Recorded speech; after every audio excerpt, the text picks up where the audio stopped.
Hello, Shake here with a video I've been wanting to do now for about a week or so, detailing my thoughts, opinions, experiences since picking up Sea of Thieves. And my wife and I both picked this up a little over a month ago, and I broke the 100-hour mark again about a little over a week, and I feel like that's given me enough base experience in the game to at least develop some feelings towards it. You see me here naming my first pet, Featherbrains.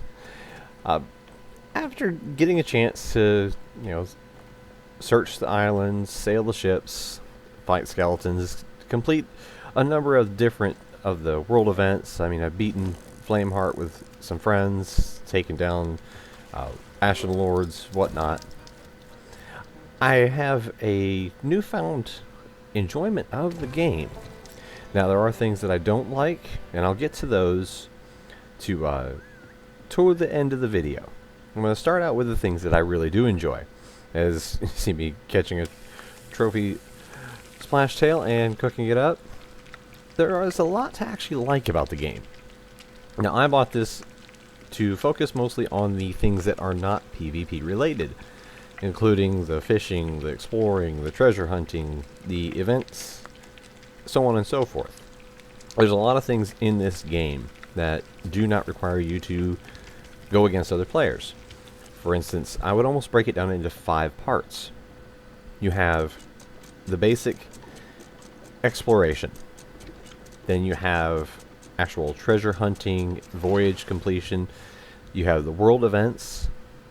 You have the actual combat, the PvE combat in the game, both including the skeletons on the islands, the megalodons, the kraken, and of course skeleton ships. And then the 5th one, and for me the smallest portion, would be the player versus player engagements.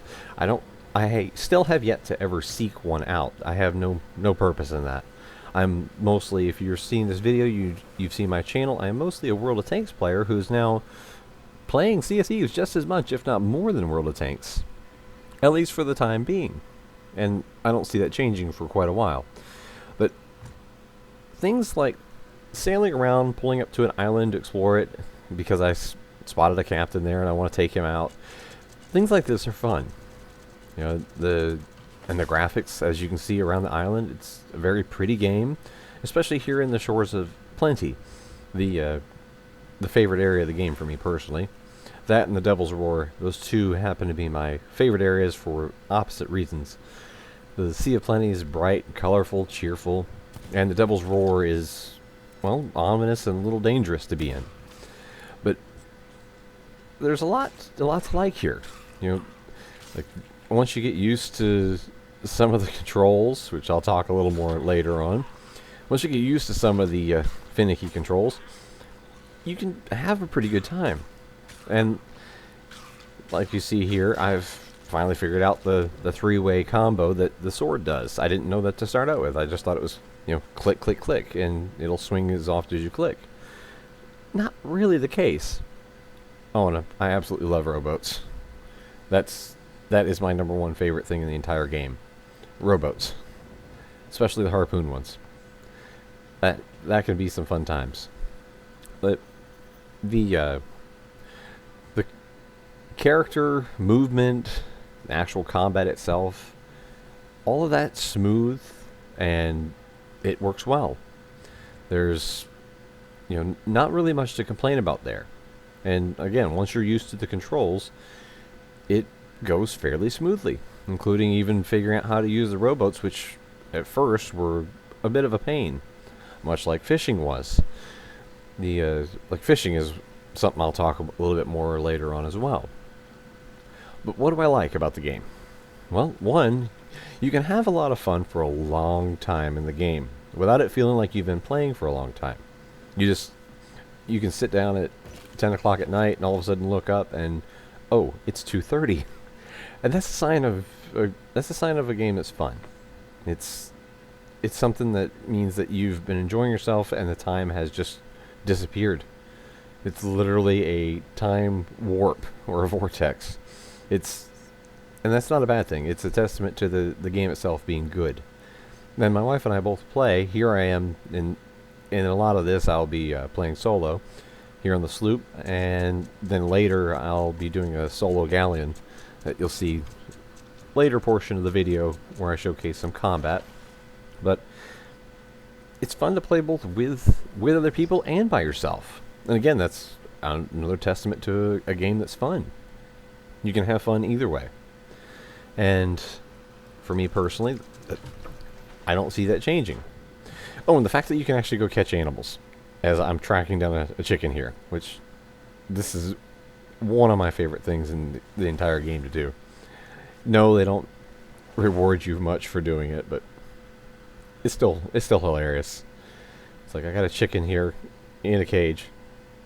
Oh, rare, by the way. Make a chicken a available pet. Absolutely.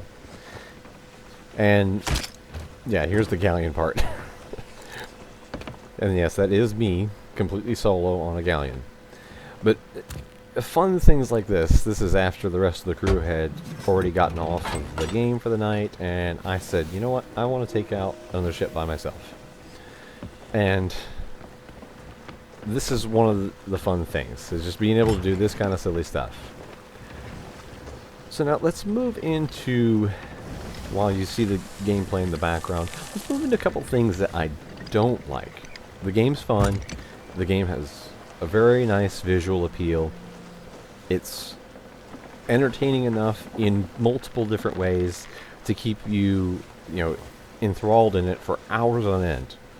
But it's not without flaws. At the start, I almost even returned the game.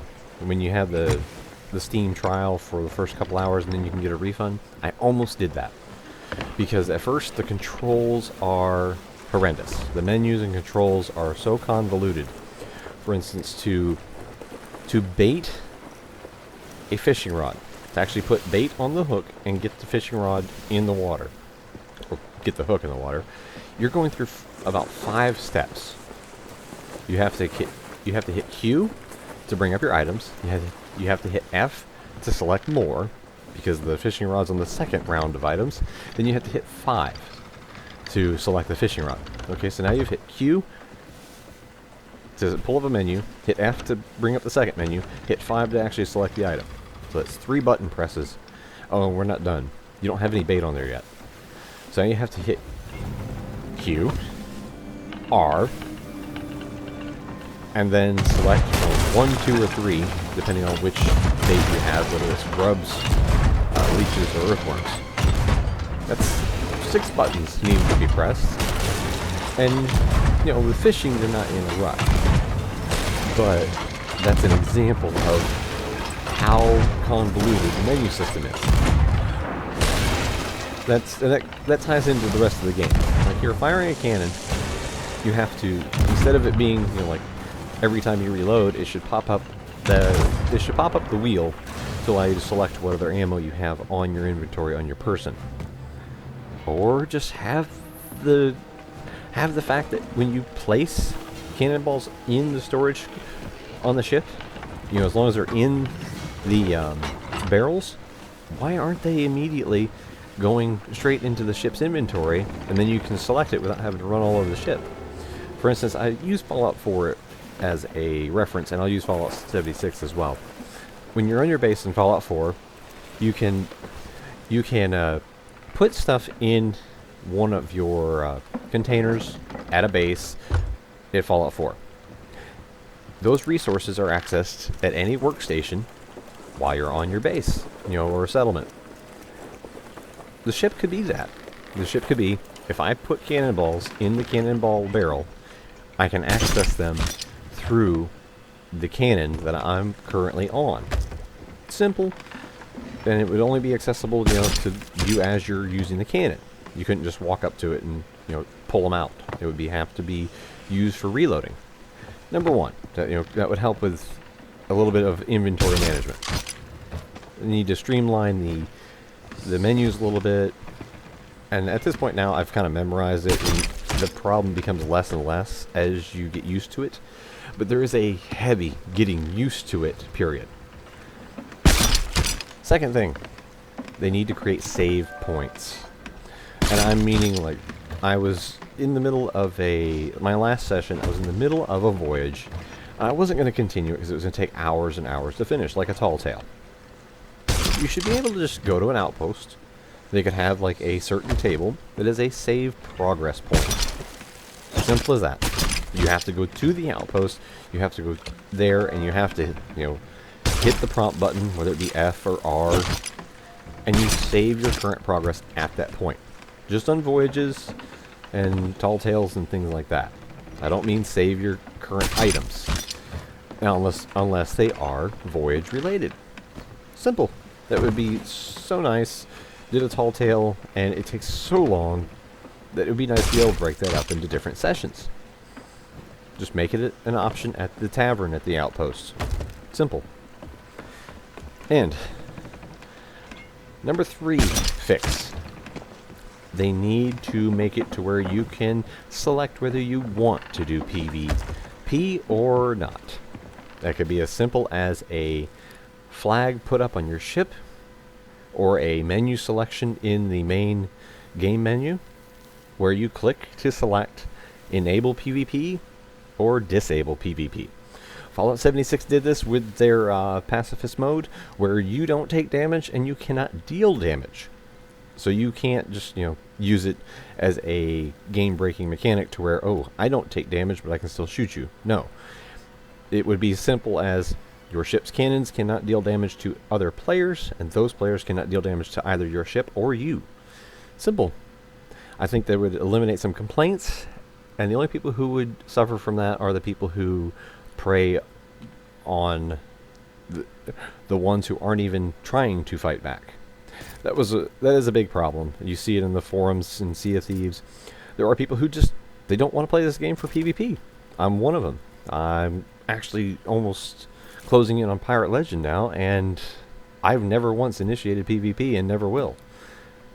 I have sank other players who will not leave me alone, but I make it to where they have to come after me first and not leave me alone. Those are just a couple of things. Oh, and a very minor suggestion. Hunter's Call needs more. Just more everything.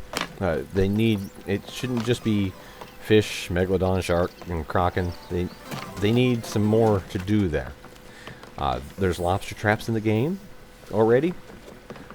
Why not have more animals for them to go and do? Why not have actual missions and voyages and quests for them? And if barring that, just raise the value on everything that you currently sell to the Hunter's Call so that you can level up a little faster, because I have done a lot there and it's a grind. But barring all that, it's still a very, very fun game. And you'll actually see a lot more of it on this channel here, and I'm even going to start streaming it here in about a month or so. I will test the waters, so to speak, with about 2 days a week. But there's going to be a lot more to come with Sea of Thieves, because I do find it enjoyable. I just had a few things I really liked, and a few things I'd like to see improved. So if you stayed here all the way to the end, thanks for watching. I hope you enjoyed it, and let me know what you think if you have some comments of your own. This is Monger's Jake, saying thanks and take care.